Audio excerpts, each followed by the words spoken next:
dipersembahkan oleh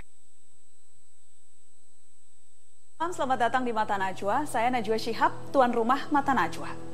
9 Juli tinggal seminggu lagi, ketegangan terasa kian meninggi. Kampanye memasuki hari-hari terakhir, tim sukses tambah keras berpikir. Satu sama lain saling mengawasi, gerak-gerik makin fokus di daerah kunci. Propaganda bertambah masif, tak peduli isinya negatif atau positif. Ketika waktu sudah sedemikian sempit, apakah akal sehat juga makin terhimpit? Inilah Mata Najwa. Pilih siapa? Prabowo atau Jokowi?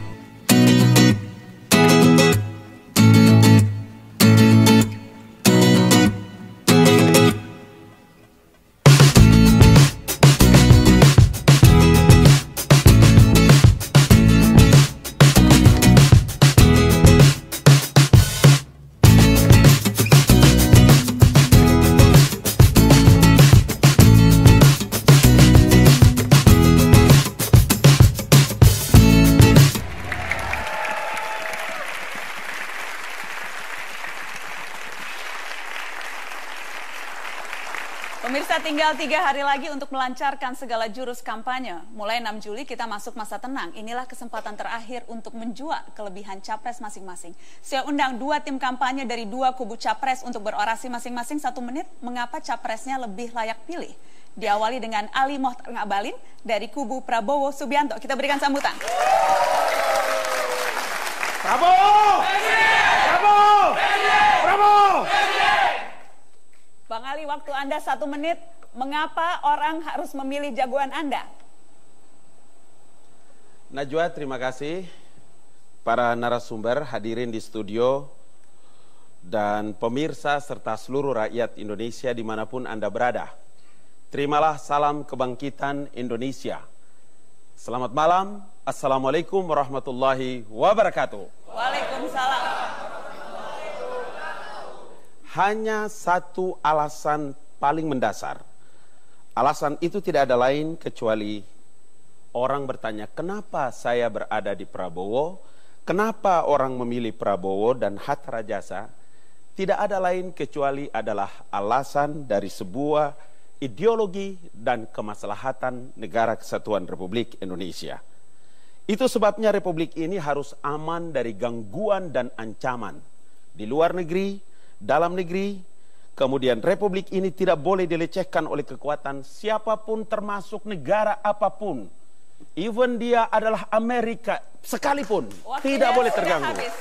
Yang kedua, Bang Ali, waktunya sudah habis, hanya 60 detik. 60 detik. 60 detik. Silahkan duduk di samping saya. Kita berikan sambutan tepuk tangan. Ali Mohtar Ngabalin. Bang Ali boleh di sebelah sini? Oke, tenang. Itu kita sudah dengarkan orasi 60 detik dari Ali Mohtar Ngabalin, politisi Golkar. Saya akan panggil dari kubu Jokowi JK, Hovifah Indar Parawansa.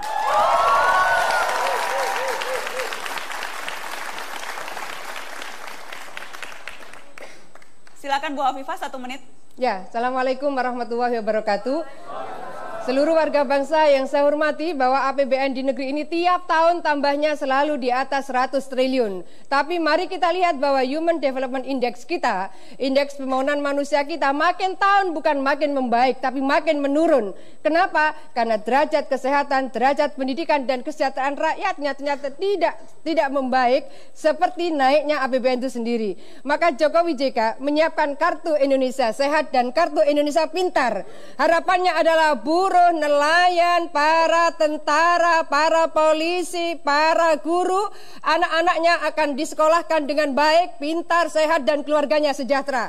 Oleh karena itu, Kartu Indonesia Sehat dan Pintar ini akan menjadi bagian dari harapan seluruh warga bangsa di negeri ini, agar hidupnya sejahtera, anaknya pintar, anaknya sehat. Suatu saat mereka boleh berharap menjadi dokter, suatu saat mereka boleh berharap menjadi profesor, jadi jenderal. Waktunya 60 detik. Mari silakan bergabung. Iya, mantap. Mantap. Anda sendiri mengakui mantap, Bang Ali? Mantap, cuma terlalu cepat saya punya detiknya. Semuanya sama. Oke, semuanya mantap. sama, 60 detik, tidak ada yang dimanipulasi. Oke. Baik, tadi Bang Ali sudah mulai Sambil dengan minum orasi. boleh, Sambil diminum, okay. silakan. Sudah berbuka puasa, jadi sudah boleh. Tadi sudah memulai dengan mengapa masing-masing. pertanyaannya sekarang saya balik. Kalau tadi mengapa memilih Prabowo, kalau sekarang mengapa Anda tidak mau memilih Jokowi? Apa urusannya dengan Jokowi bagi saya? Nggak ada penting? Tidak penting? Tidak penting. Karena memilih itu adalah persoalan rasa. Orang memilih Presiden Indonesia ini bukan memilih satu di kota atau kabupaten. Enggak, Najwa. Republik Indonesia terlalu luas. Enggak bisa, mesti orang kuat. Orang yang disegani. Baru benar. Dan itu Anda lihat tidak ada di Jokowi? Ada di Prabowo Subianto.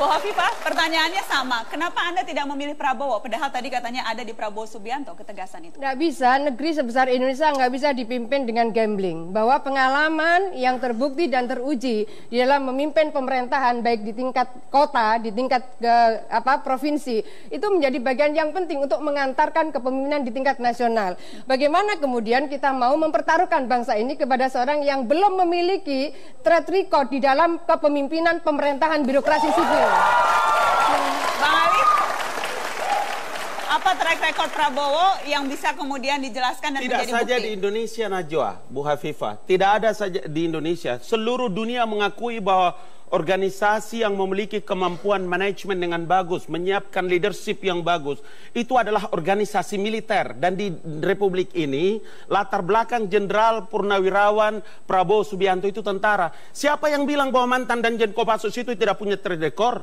Siapa yang bilang bahwa Panglima Komando Strategi Angkatan Darat itu tidak punya kemampuan leadership dan manajemen? Memimpin birokrasi Nggak bisa. sipil. Memimpin birokrasi tidak mesti orang jadi presiden harus mantan wali kota, harus mantan gubernur yang belum selesai.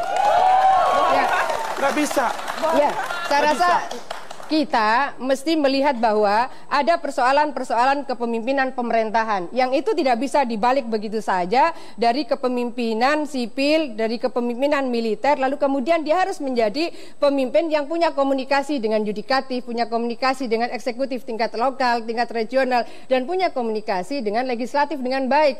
Nah, kepemimpinan yang sudah diuji dan dibuktikan dari kepemimpinan di tingkat lokal, di tingkat regional, sampai kemudian naik pada tingkat nasional, ini kan sebenarnya tinggal naik tangga saja, sehingga kita tidak gambling gitu, bahwa negeri sebesar Indonesia dengan kekayaan yang luar biasa ini memang harus dipimpin oleh orang yang sudah teruji dan terbukti. Oke, baik.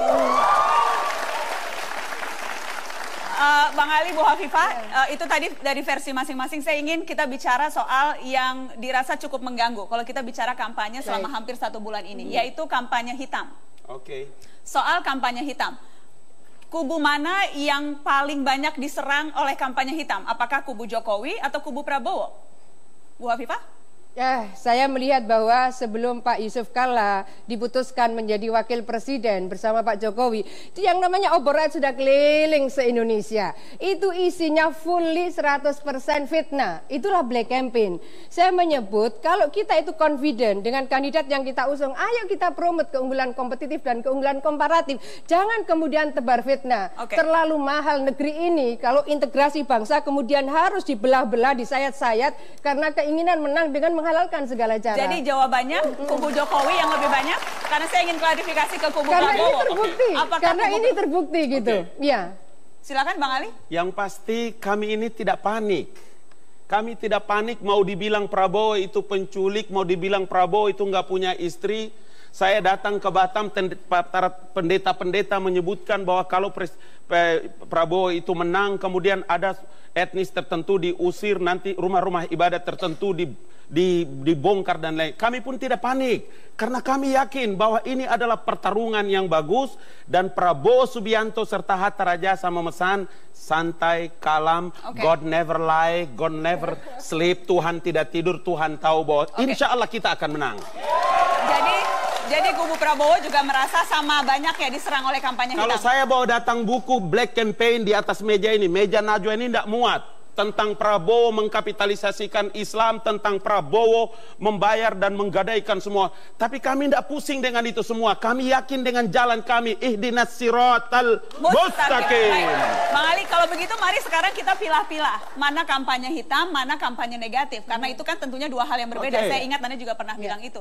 Obor rakyat, saya balik bertanya ke Anda. Obor rakyat itu kampanye hitam atau kampanye negatif? Mau kampanye hitam ke, kampanye putih ke, negatif wala kampanye positif, ya Syarifah, nahna nggak ada urusan. Anda, itu pertanyaan, apakah Anda merasa itu kampanye hitam? Sampai sekarang saya belum tahu yang mana obor rakyat itu. Saya yang mana tabloidnya? Coba perlihatkan ke saya. Pasti kita ngelus dada lah ya. Kalau kemudian seorang tim lalu kemudian tidak tahu sesuatu yang sangat menggemparkan negeri ini karena isinya memfitnah. Jadi artinya, ayolah bersama-sama kita mencoba berbenah bahwa ternyata ada sebuah tabloid yang secara sistemik diterbitkan. Satu pesantren bisa dikirim satu mobil box, lalu hebohlah di berbagai media. Lalu seorang Pak Muhtar Ngabalin belum tahu, ini kan tragis menurut saya. Baik. Kita akan break. Kita akan kembali tetap di Mata Najwa. Pilih siapa? Prabowo atau Jokowi? Sesaat lagi.